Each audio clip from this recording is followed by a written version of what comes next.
नमस्कार दोस्तों, स्वागत है आपका एक बार फिर से मेरे YouTube चैनल पर KWS क्लासेज में। आज मैं बात करने वाला हूं BSc फर्स्ट ईयर में ऑर्गेनिक केमिस्ट्री के मोस्ट इम्पोर्टेंट क्वेश्चंस की, जिनकी एग्ज़ाम में आने की पूरी संभावना है। और एक तरीके से ये वीडियो आपके लिए वरदान साबित होने वाली है, क्योंकि इस वीडियो के द्वारा आप अच्छे से अपना पेपर अटेम्प्ट कर सकते हैं और अपनी तैयारियों में अच्छे से धार दे सकते हैं।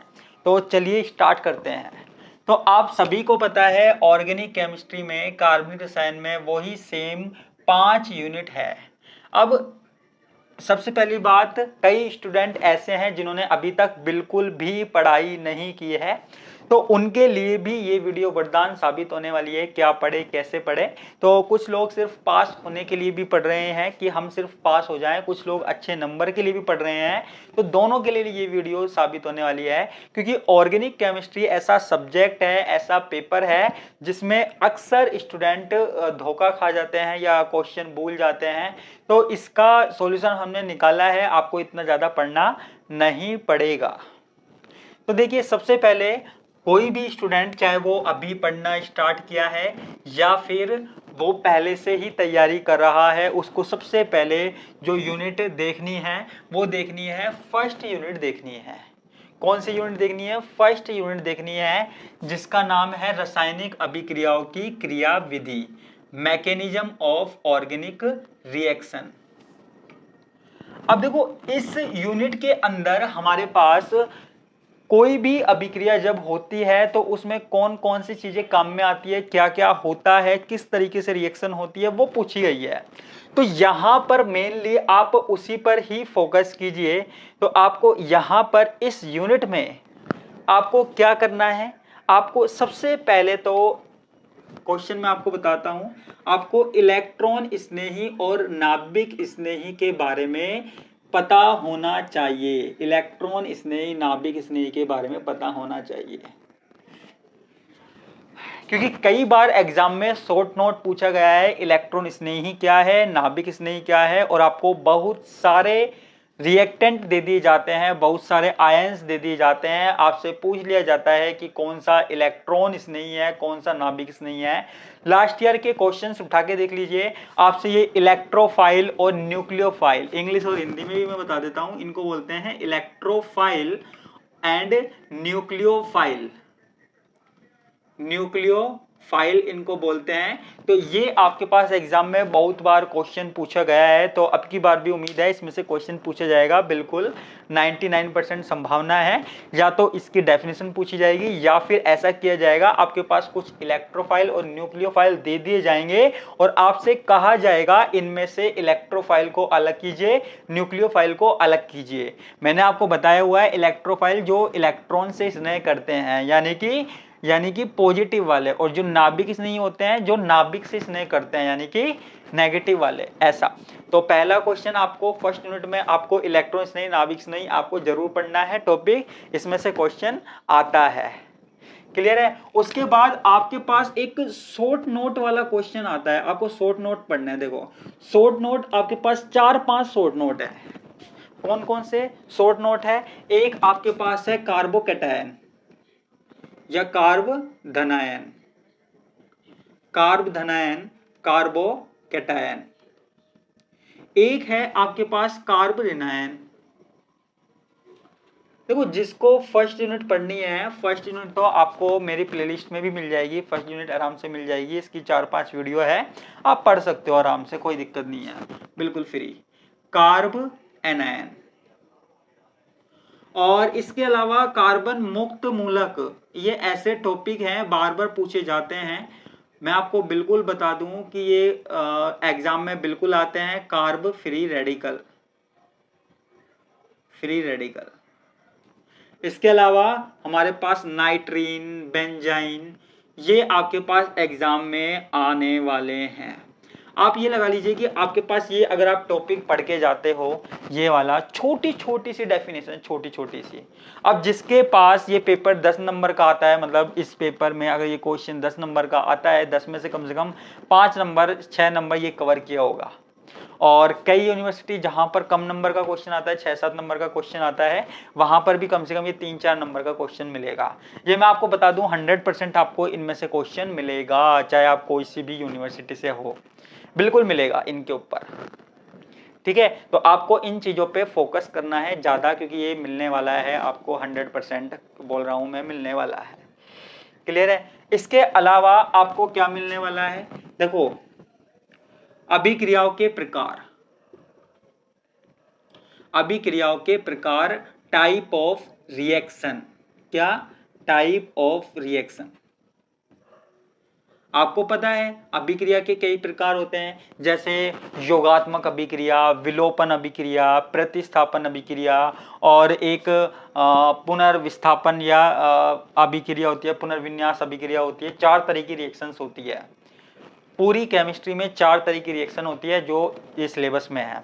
तो सबसे ज्यादा मोस्ट इंपोर्टेंट जो है वो है प्रतिस्थापन अभिक्रिया। प्रतिस्थापन अभिक्रिया वैसे तो सारी मोस्ट है, लेकिन आपको प्रतिस्थापन अभिक्रिया पे ज्यादा ध्यान देना है, जिसमें आपके पास SN1 और SN2 रिएक्शन आती है। SN1 SN2 मतलब आप ये लगा लीजिए 70% चांस होते हैं इसको, बार बार SN1 SN2 या इनके बीच में डिफरेंस, SN1 SN2 के बीच में डिफरेंस बार बार दे दिया जाता है, तो आपको ये भी याद रखना है। वैसे तो इसमें और भी याद है, एक फॉर्मल चार्ज आपको ज्ञात करना आना चाहिए, छोटा सा है बस, क्या है इसी पे चार्ज ज्ञात करना है, कितना सा सिंपल सा क्वेश्चन है। वैसे तो देखो आपको एक पूरा क्वेश्चन इस वाले भाग में से मिल जाएगा, लेकिन फिर भी आप फॉर्मल चार्ज और पढ़ लीजिए, तो ये जो क्वेश्चन है इसमें से आपको मिल जाएगा, एक क्वेश्चन मिल जाएगा। अथवा वाले क्वेश्चन की नहीं कह सकता, लेकिन आपको लगभग इसमें आपको मिल जाएगा, पूरा का पूरा क्वेश्चन मिल जाएगा पहले यूनिट में। और ये टॉपिक जो है ना, छोटे छोटे से टॉपिक है, छोटे छोटे से। ये कार्बोकैटायन छोटा सा टॉपिक है, कार्बेनायन छोटा सा टॉपिक है। आप चाहे तो मेरी प्लेलिस्ट में देख सकते हो, ये पूरी की पूरी यूनिट है, तो इसमें कोई प्रॉब्लम लेने वाली बात है ही नहीं। ठीक है, तो आप ये मत सोचिए कि यहाँ पर क्या करना है क्या नहीं करना है। तो ये बात किसकी हो गई, पहली यूनिट की बात हो गई। तो पहली यूनिट में डन रहा कि आप सबसे पहले क्या तैयार करोगे, इलेक्ट्रोफाइल, न्यूक्लियोफाइल, और ये शॉर्ट नोट तैयार करोगे, कार्बोनायन, कार्बोनायन, कार्बन मुक्तमूलक, नाइट्रोजन, बेंजाइन, और SN1 SN2 डन रहा। डन कर दूं तो ये वाली जो सारी चीजें हैं वो आपको बिल्कुल करनी है, बिल्कुल आज कसम खा लो कि ये वाली चीजें हम करके जाएंगे, क्योंकि ये एग्जाम में आने वाली है। तो एक यूनिट का काम हो गया है, यानी कि पास होने का कुछ काम तो हो गया, 10 नंबर का काम हो गया, 8 नंबर का, 7 नंबर का काम हो गया किसी के। तो पहली यूनिट तो हमने कर दी सफाया। अब हमारे पास आती है दूसरी यूनिट। दूसरी यूनिट हमारे पास क्या है, त्रिविम रसायन। त्रिविम रसायन, स्टीरियो केमिस्ट्री, स्टीरियो केमिस्ट्री। अब देखो त्रिविम रसायन की बात की जाए तो देखो यहां पर आपको पता है हर यूनिट में से 2 क्वेश्चन आते हैं, तो दोनों क्वेश्चन की बात करते हैं। तो देखो आपको क्या करना है, जिसको पहला क्वेश्चन तैयार करना है, ठीक है। देखो आप सिलेबस देखना, सिलेबस में जहां से स्टार्ट है स्टीरियो, जहां से ये सेकंड वाली यूनिट स्टार्ट है और इसका जो भाग कहां खत्म है, RS, वहां तक आपको एक क्वेश्चन मिल जाएगा। आपके पास सिलेबस होगा, सिलेबस नहीं है तो मेरे ऐप में जाकर देख सकते हो, KWS क्लासेज में जाकर देख सकते हो, KWS डालना प्ले स्टोर पर, वहां पे जाकर सिलेबस आप देख सकते हो, मिलान कर सकते हो। तो आपको 2 क्वेश्चन मिलेंगे, एक क्वेश्चन तो आपको मिलेगा स्टीरियो आइसोमेरिज्म में RS तक मिलेगा, और एक आपको मिलेगा जियोमेट्रिकल आइसोमेरिज्म में, ज्यामितीय समावेशिता में।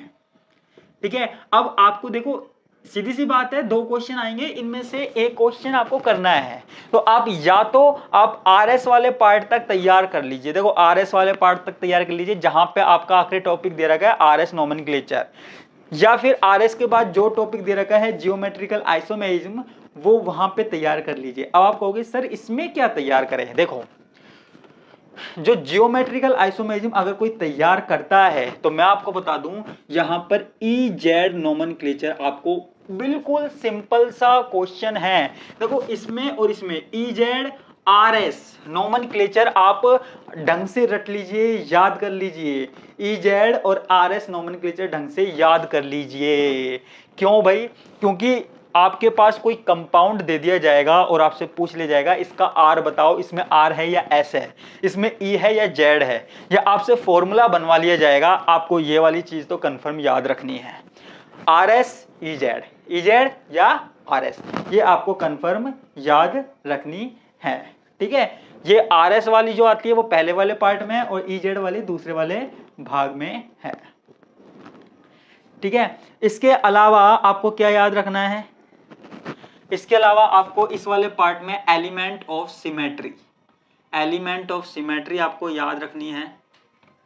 सममिति के तत्व, सममिति के तत्व, देखो आर एस ई जेड में से तो क्वेश्चन आएगा, 100% क्वेश्चन आएगा आर एस और ई जेड में से। लिख के ले लो कि आर एस ई जेड तो हमें सबसे पहले तैयार करना है, और इसके जो नंबर है वो फ्री के नंबर है, क्योंकि आपको सिर्फ आर लिखने का एक नंबर दे रहा है कोई, एक या आधा नंबर दे रहा है, ई जेड लिखने का कोई एक या आधा नंबर दे रहा है, तो इससे बड़ी बात क्या होगी। तो आर एस ई जेड का क्वेश्चन तो आपके पास 101% आएगा, जिसमें आपको बताना होता है कि ये सिस है या ट्रांस है। ठीक है, इसके अलावा आपको 3 कंपाउंड में बताता हूं कौन कौन से, एथेन, ब्यूटेन, ठीक है, और साइक्लोहेक्सेन, साइक्लोहेक्सेन। ये वाला टॉपिक आप ये याद रखो, ये भी आपके पास 90% आने की चांस है। ये जो आपके पास सेकेंड यूनिट है ना, इसमें जो दूसरा वाला पार्ट है वहां पे इनका कंफर्मेशन पूछा जाएगा। जो आपने पढ़ा है ना ग्रसित रूप, सांत्रित रूप, तो इनके ग्रसित और सांत्रित रूप आपसे बनवा ली जाएंगे, इक्लिप्स और स्टैगर्ड फॉर्म आपसे बनवाई जा सकती है। तो ये वाला जो पार्ट है इसमें आपको ये याद रखना है। देखो मैं आपको ज्यादा नहीं बता रहा हूं, जो मैं आपको पूरा कंफर्म है जो आते हैं वो मैं आपको बता रहा हूं। ठीक है, तो सेकंड वाले पार्ट में क्या रहा कि आपको क्या पढ़ना है, ईजेड पढ़ना है और ये पढ़ना है, ये कंफर्मेशन पढ़ना है ज्यादा। वैसे तो आप सारा पढ़ लीजिए, बहुत सिंपल यूनिट है, बहुत सिंपल यूनिट है, सरल यूनिट है, लेकिन फिर भी आप अगर कम चाहते हो तो ईजेड तो आपको पढ़ना ही है और ये कंफर्मेशन पढ़ना है। और ऊपर वाले पार्ट में आर एस आपको पढ़ना है, एलिमेंट ऑफ सिमेट्री पढ़नी है, और इसके अलावा आपको प्रतिबिंब समावेवी और विवरिम समावेवी, एक टॉपिक है प्रतिबिंब समावेवी और विवरिम समावेवी क्या है, तो उनके बारे में आपको पढ़ना है। ऐसे तो कुछ भी आ सकता है, लेकिन ये चीजें मोस्ट हैं बिल्कुल। ये लगा लीजिए पहले आप ये टॉपिक तैयार कर लीजिए, देखो फिर बाद में आप दूसरे टॉपिक तैयार करते रहिएगा, मुझे नहीं पता फिर आप पूरा पढ़ता रहिएगा, लेकिन ये टॉपिक तैयार कर लीजिए। आपके मुश्किल से ये काम है, जो फर्स्ट यूनिट मैंने आपको बताई थी ना, वो मुश्किल से कितनी देर का काम है, वो है कम से कम 45 मिनट का काम है। और ये वाला जो काम मैंने बताया आर एस ई जेड, अगर समझ में आ गया, आर एस ई जेड किस किस को नहीं आता मुझे बताना, आर एस ई जेड में किस किस को प्रॉब्लम होती है। मैं एक 10 मिनट की क्लास लूंगा, R S E Z complete करा दूंगा आपका, 10 मिनट की क्लास में ये कंफर्मेशन करा दूंगा। अगर मैं 20 मिनट की वीडियो क्लास ले लूँ ना, तो ये पूरी की पूरी सेकंड यूनिट आपकी कंप्लीट करा दूँ फटाफट फटाफट, अगर आपको प्रॉब्लम आती है तो। लेकिन मैं कहता हूँ आप खुद तैयार कीजिए, अच्छे से तैयार कीजिए, आप ये आधे घंटे में आप पूरी की पूरी यूनिट तैयार कर सकते हो। ये जो टॉपिक है पहले आप देख लेना कौन से, प्रतिबिंब समावेवी दर्पण, प्रतिबिंब समावेवी है, विवरिम समावेवी है, एनेंसियोमर, डायस्टेरियोमर, एलिमेंट ऑफ सिमेट्री, सममिति के तत्व, इसके अलावा आर एस नोमेनक्लेचर आपको पढ़ना है पहले वाले भाग में। दूसरे वाले भाग में ज्योमेट्रिकल आइसोमेरिज्म में, दूसरे वाले देखो, और आइसोमेरिज्म क्या होता है वो थोड़ा बहुत तो आपको पढ़ना है पहले वाले भाग में, और दूसरे वाले भाग में आपको क्या पढ़ना है, ईजेड, और ये कंफर्मेशन पढ़नी है किसकी, एथेन की, ब्यूटेन की, साइक्लोहेक्सेन की, इनमें से एक तो आएगी। क्लियर है, इनमें से एक तो आएगी। ये आपके पास कौन सी यूनिट हो गई, दूसरी यूनिट हो गई।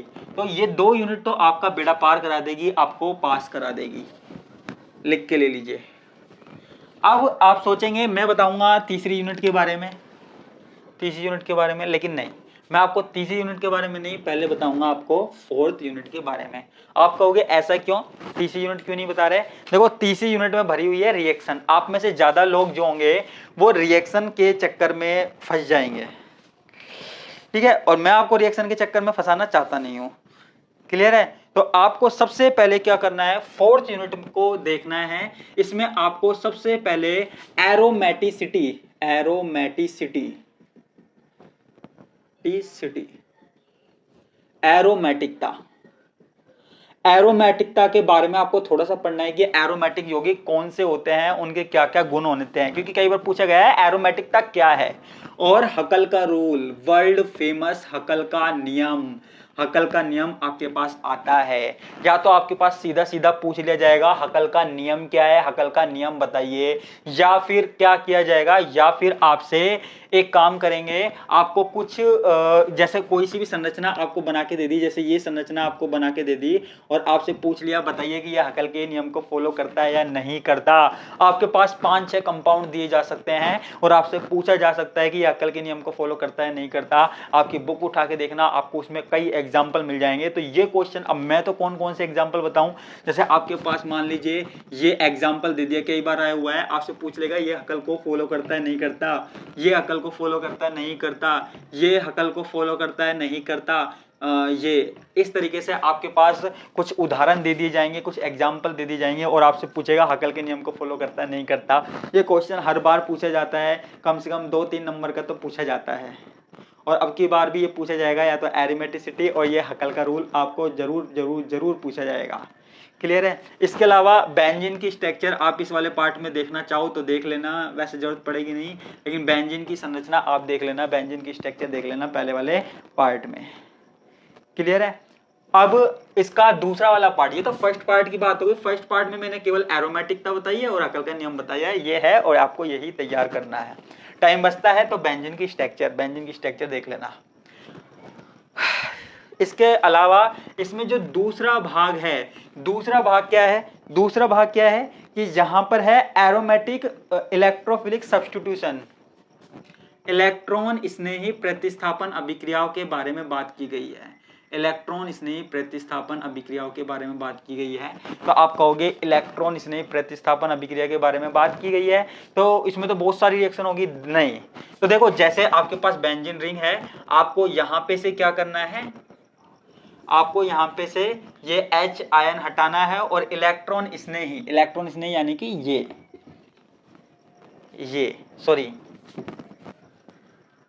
ये आपको ये हाइड्रोजन हटाना है बेंजीन में से और ये E+ जोड़ना है। अब ये E+ कुछ भी हो सकता है, इलेक्ट्रॉन स्नेही। आपको देखो केवल एक रिएक्शन देखनी है, यहां पर इलेक्ट्रॉन स्नेही की एक बार मैकेनिज्म देख लीजिए, एक बार क्रियाविधि देख लीजिए, केवल एक क्रियाविधि। उसके बाद ये इलेक्ट्रोफाइल की जगह कोई सा भी आयन आ जाए, ध्यान रखना, कोई सा भी प्लस वाला आयन आ जाए, कोई सा भी Cl+ आ जाए या कोई सा भी प्लस वाला आयन आ जाए, सबों में एक जैसी रिएक्शन होगी। चाहे इसमें Cl आ जाए, क्लोरीन, फ्लोरीन, ब्रोमीन, आयोडीन या NO2 या NO+, कुछ भी आ जाए, कोई सा भी आयन आ जाए, सारी रिएक्शन एक जैसी होती है। यहां पर इलेक्ट्रॉन स्नेही प्रतिस्थापन अभिक्रिया, अगर इसमें आपने एक रिएक्शन देख ली ना, फिर कोई सी भी रिएक्शन हो, चाहे फ्रीडल क्राफ्ट हो, चाहे एल्काइलेशन हो, चाहे एराइलेशन हो, कोई सी भी रिएक्शन है, सारी एक जैसी है। तो आप मुझे जरूर बताना कि आपको समझ में आती है या नहीं आती। मैं आपको एक हो सकता है एक वीडियो बनाऊं, उसमें आपको बता दूं कि एक तरह की रिएक्शन क्या चेंज करना है। बस आपको एक तरह की रिएक्शन पता होनी चाहिए इलेक्ट्रोफिलिक प्रतिस्थापन अभिक्रिया में, इलेक्ट्रॉन स्नेही प्रतिस्थापन अभिक्रिया में, और सारी तरह की रिएक्शन कर सकते हो। एक रिएक्शन पढ़ी, केवल एक रिएक्शन पढ़कर आप ये पूरा का पूरा भाग कंप्लीट कर सकते हो। कितनी सिंपल सी बात है ना, इसलिए मैंने 4th यूनिट बताई है। तो आप में से देखो जो रिएक्शन वाला पार्ट पढ़ना चाहते हैं वो रिएक्शन वाला पार्ट पढ़ लेना, सेकंड वाला जो नहीं पढ़ना चाहते वो हकल के रूल को और एरोमेटिकता को पढ़ लीजिए। इसमें से क्वेश्चन आना पक्का है, 100% पक्का है। तो ये कौन सी यूनिट की बात हो गई, ये 4th यूनिट की बात हो गई।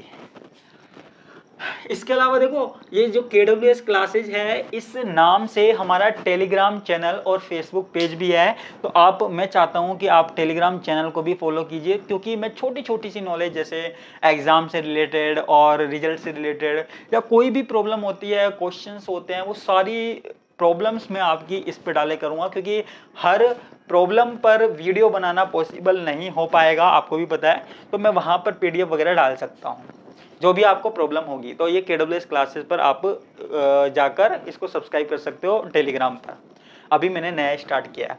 इसके बाद देखो आपके पास फर्स्ट यूनिट हो गई, सेकंड यूनिट हो गई, अब 4th यूनिट हो गई, 3 यूनिट हो गई, यानी कि आपका कितना % काम हो गया, ये लगा लीजिए आपका लगभग 60% का काम हो गया। कितना काम हो गया, 60% हो गया। 60% आपकी इतनी आसानी से आ रही है, और क्या लेंगे। अब आपको जिसको मतलब पास भी हो गए और 60% भी अच्छी खासी बन गई। अब आप कहोगे नहीं हमें तो और पढ़ना है, हमें तो और करना है, ठीक है भाई। तो अब आप देखो यहाँ पे सेकंड और फिफ्थ यूनिट थर्ड और फिफ्थ यूनिट बची है। थर्ड यूनिट में आप क्या करोगे वो मेरी बात ध्यान से सुनना। जो थर्ड यूनिट है ना, जो तीसरी यूनिट है, थर्ड यूनिट है, इसमें आपको नेमिंग रिएक्शन आपको ज्यादा देखनी है। क्या देखनी है? नेमिंग रिएक्शन ज्यादा देखनी है। अब आप कहोगे सर नेमिंग रिएक्शन ज्यादा देखनी है तो क्या हुआ? नेमिंग रिएक्शन कहां से लेके आए? अरे उसमें ही दे रही क्या नेमिंग रिएक्शन। जैसे देखो 2-4 टॉपिक मैं आपको बता रहा हूं। एक तो बेयर्स थ्योरी मेरे यूट्यूब चैनल पर पड़ी हुई है, बेयर्स स्ट्रेन थ्योरी।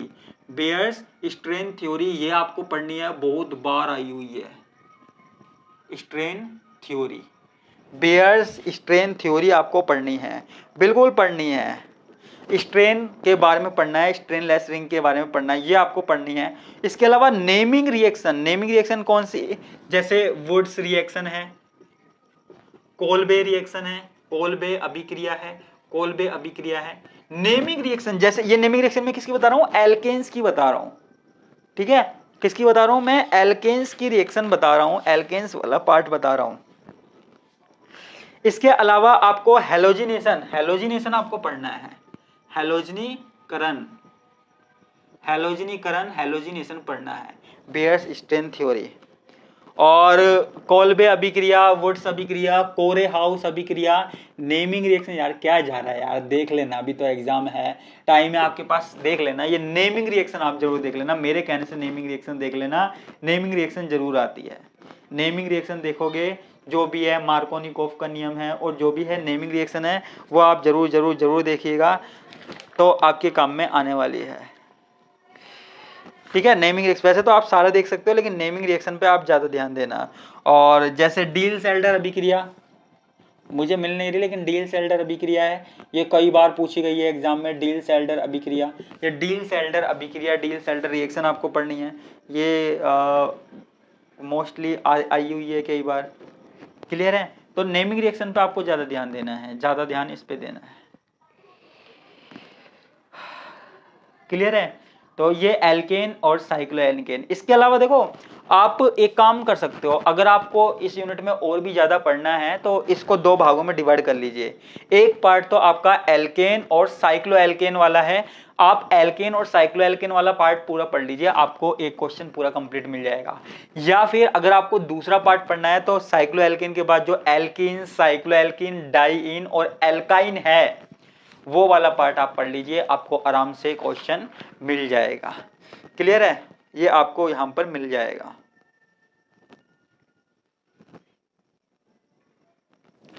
तो ये आपके पास क्या हो गई, तीसरी यूनिट की बात हो गई है हमारे पास। ज्यादा मैंने आपको नहीं बताया है, ये मोस्ट इंपोर्टेंट टॉपिक है। इसके अलावा मैंने 2 भागों में बांट दिया है, एल्केन और साइक्लो एल्केन आप पढ़ लीजिए, और वो नहीं पढ़ना चाहते तो उसके बाद बचा हुआ पढ़ लीजिए, ये मैंने आपको बांट दिया। और ये 5th यूनिट है, 5th यूनिट में आपको अपने हिसाब से करना है, मैं कुछ नहीं बताऊंगा, सिर्फ एक बता रहा हूँ, पोली हेलोजन कंपाउंड आप देख लीजिएगा, poly halogen, halogen compound, halogen compound, जिसमें आपके पास 2 कंपाउंड है, CH3 और CCl4, ये 2 कंपाउंड है, इन पे आप ज़्यादा ध्यान दीजिएगा, इनमें से आपको क्वेश्चन मिलने की पूरी पूरी संभावना है मेरे हिसाब से। वैसे तो और भी टॉपिक है लेकिन ये टॉपिक आप पढ़ लीजिएगा, छोटी सी यूनिट है।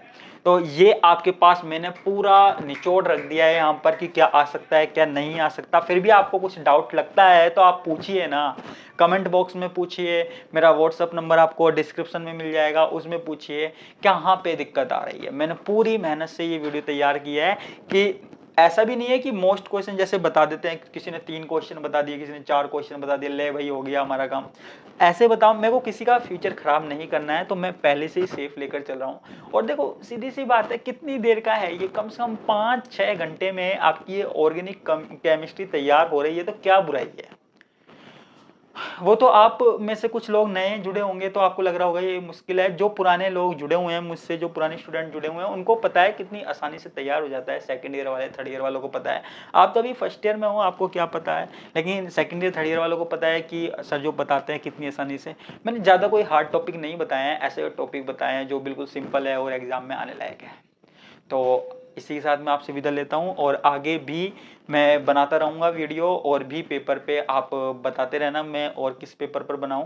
और मेरी इस वीडियो को ज़्यादा से ज़्यादा यार शेयर कीजिए। आप जिस भी यूनिवर्सिटी से है कोई फ़र्क नहीं पड़ता, आप शेयर कर दीजिए। आप जिस यूनिवर्सिटी का बोलेंगे उनके क्वेश्चंस मैं लेकर आऊँगा, जिस यूनिवर्सिटी के बारे में बताने के लिए बोलेंगे मैं लेकर आऊँगा। तो अभी तो आप तैयारी कीजिए और मुझसे किसी भी तरीके की हेल्प चाहिए तो आप बोल दीजिएगा, कमेंट बॉक्स में बोल दीजिएगा। मेरा फ़ोन नंबर है, उस पर आप कांटेक्ट कर सकते हो, मेरा ईमेल आईडी है, आप मेरा डिस्क्रिप्शन चेक कर सकते हो। और ये आपको टेलीग्राम चैनल आपको ज़रूर सब्सक्राइब करना है। तो इसी के साथ मैं आपसे विदा लेता हूँ। धन्यवाद।